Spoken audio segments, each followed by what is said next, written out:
Merci Robert Daguillard. J'ai le plaisir de retrouver Walid Pharres, professeur à la National Defense University ici à Washington, spécialiste du terrorisme et du djihadisme et auteur du livre La confrontation, gagner la guerre contre de futurs djihad.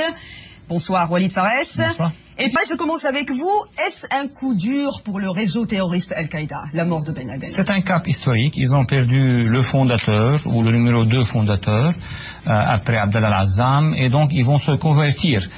Une phase d'Al-Qaïda est terminée. C'est la phase de l'organisation mère centrale, qui était dirigée symboliquement, il faut le dire, pendant les 4-5 dernières années par Ben Laden. On va voir probablement Zawahiri venant et prendre le siège de fauteuil, le premier fauteuil. Mais je pense que le centre de gravité va se transformer dans les chapitres régionaux d'Al-Qaïda. Je vais revenir à Zawahiri tout à l'heure. Quel est l'avenir justement de ce réseau aux multiples ramifications? On a différentes branches en Afghanistan, au Pakistan, au Yémen, en Somalie, au Maghreb.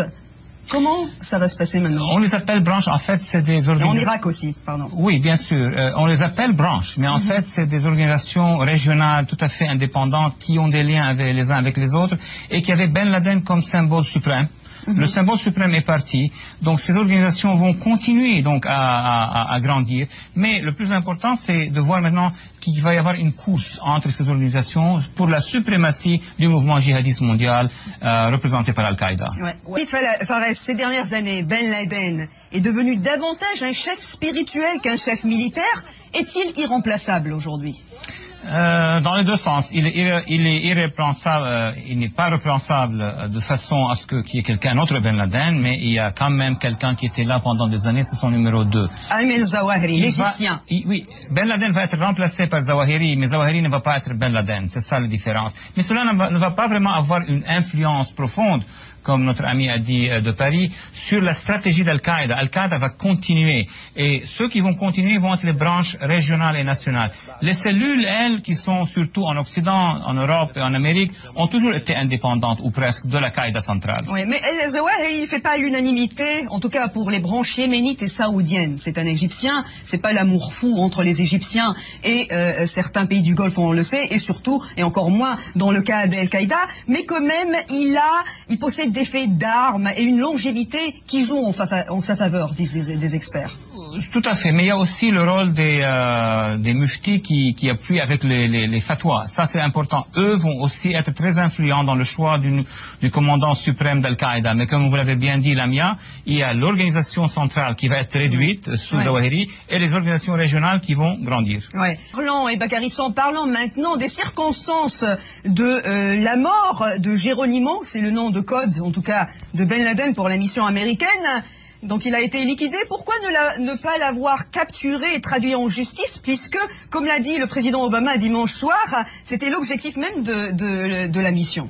Mon avis personnel est qu'il aurait été mieux de le capturer, de l'amener pour la justice et de l'exposer. Et après cela, si le tribunal va décider de l'exécuter comme punition juridique, ça aurait été mieux. Mais le président Obama a décidé d'en faire autrement parce qu'il paraît qu'il y a des conséquences politiques stratégiques importantes, parce qu'il y a le grand débat sur quel tribunal est compétent en Amérique. Ça coûte cher un procès. Oui, c'est pas vraiment. Ça coûte cher et en plus ça peut, comme le disent d'autres experts aussi, inciter à la propagande du côté d'Al-Qaïda, la violence aussi. C'est vrai, mais rappelons-nous que les Turcs ont capturé le chef du PKK, et ça a amoindri un peu les actions du PKK en Turquie. Mais je pense que surtout ici, ce qui joue, c'est que le président Obama est rentré dans le cycle des élections.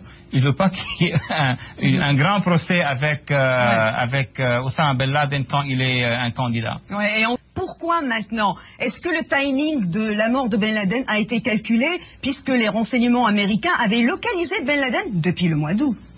Oui, d'abord il y a l'entraînement, ça prend 3-4 mois, l'entraînement de la troupe spéciale. Ils ont eu un préfabriqué en Afghanistan, un modèle sur lequel ils se sont entraînés. Mais ensuite, il y a quelque chose qui a changé, Lamia, en 2011, c'est qu'aujourd'hui il y a des révolutions, des changements énormes au Proche-Orient. Donc lancer l'opération maintenant, à un moment où peu de réactions peuvent venir du Proche-Orient, peut-être aurait joué en faveur du timing d'aujourd'hui, de cette semaine. Alors Walid Fares et Bakary Samb, on va parler maintenant de l'impact de la mort de l'ex-leader d'Al-Qaïda sur la guerre contre le terrorisme menée par Washington et ses partenaires, notamment le Pakistan. Dimanche soir, le président Obama a rappelé qu'il avait demandé à la CIA peu après sa prise de fonction en 2009, de faire de l'élimination de Ben Laden sa priorité dans la guerre contre Al-Qaïda, un thème qui était présent lors de la campagne électorale, rappelez-vous. Écoutez le président Obama le 15 octobre 2008 lors d'un débat avec John McCain, le candidat malheureux de la présidentielle de 2008. Si Oussama Ben Laden est dans notre collimateur et si le gouvernement pakistanais est incapable de l'arrêter ou ne veut pas le faire, nous agirons pour le neutraliser. On tuera Ben Laden et nous écraserons Al-Qaïda. Ça devrait être la priorité numéro 1 de notre sécurité nationale. Et Obama a tenu sa promesse, Walid Fares. Oui, tout à fait. C'est une décision qui était importante. Mais il faut voir maintenant la place de cette décision dans la stratégie contre Al-Qaïda. Si l'écrasement d'Al-Qaïda passe par l'assassinat de son chef, est-ce qu'un retrait de l'Afghanistan serait la continuation naturelle de cette stratégie? C'est à voir. Là aussi, vous anticipez sur mes questions. L'Afghanistan, c'est plus tard. Comment expliquer maintenant le jeu trouble du Pakistan, puisqu'il a parlé d'alliés et tout ça, l'allié de Washington dans cette guerre contre le terrorisme, 20 milliards de dollars, Walid Fares, qui ont été encaissés par le Pakistan depuis les attentats de 2001, des milliers de victimes de Ben Laden, même au Pakistan, pour apprendre qu'il était sous leur nez. On traite le Pakistan comme si c'était un État tout à fait centralisé, sans aucun problème, et il y a un brigand dedans. Ce n'est pas le cas. Il y a un gouvernement au Pakistan qui est ciblé par Al-Qaïda. Ils ont perdu un chef historique, Benazir Bhutto. Ils ont perdu des ministres, des députés, des chefs de clans et tout ça.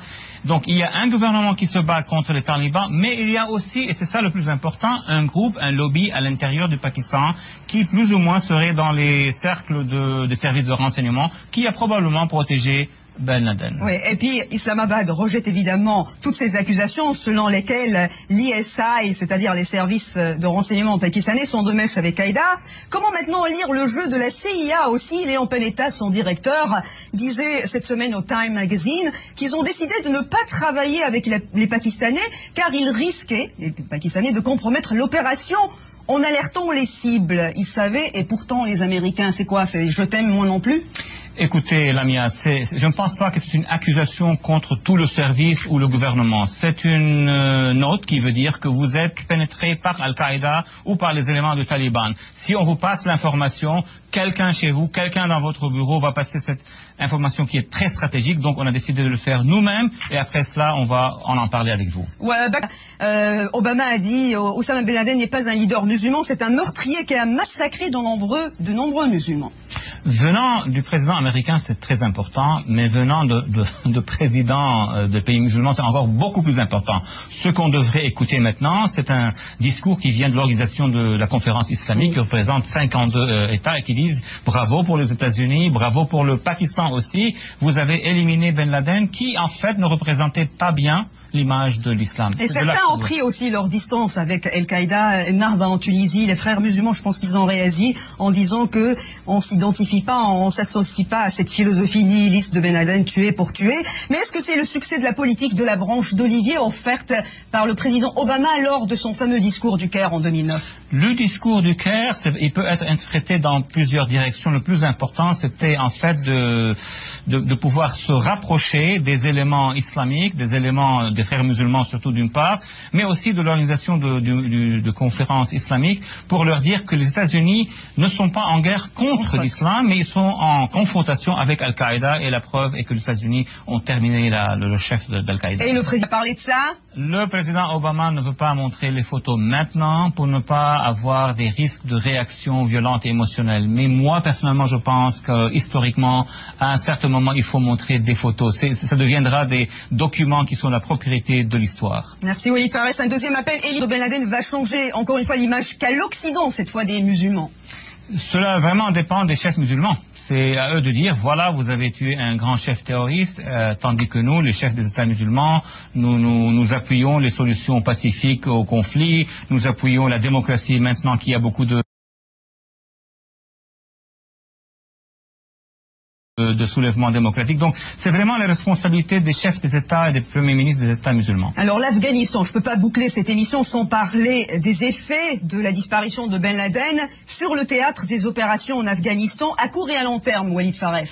Je vais être très bref ici, pas grand-chose, parce que Ben Laden, comme la plupart des experts le pensent, n'était plus le chef exécutif des forces armées des djihadistes, que ce soit les talibans, que ce soit les différents réseaux djihadistes, ou bien Al-Qaïda. Mais il y aura un passage de temps dans lequel le gouvernement afghan, le gouvernement américain, le gouvernement pakistanais peuvent mettre des stratégies pour aller plus rapidement. S'il manque à cette fenêtre d'opportunité, je pense qu'il n'y aura pas beaucoup de changements. Est-ce que toutes ces données peuvent quand même accélérer le départ d'Afghanistan avant 2014? Il y a un plan. Président Obama veut se retirer de l'Afghanistan avant 2014. Je ne pense pas qu'il y aura beaucoup de changements pour le plan, sauf si il y a en fait une offensive des talibans contre Kaboul. Ça changera les données. Et à la fin de l'émission, quels sont les dividendes politiques pour Obama après ce gros coup? Certainement un peu d'unification des camps politiques en Amérique, juste pour 1 ou 2 semaines, puis la campagne va s'ébranler et certainement les photos et les vidéos de cette campagne et les speeches vont apparaître dans la campagne électorale, il n'y a pas de doute sur ça. Et sa cote de popularité, il a quoi, 9 ou 11%? On l'appelle une petite colline, c'est une colline qui est importante. L'important c'est de savoir s'il peut conserver cette colline, cette levée, cette vague, mais on ne sait pas. En Amérique, chaque jour peut y avoir une surprise. C'est une dernière question.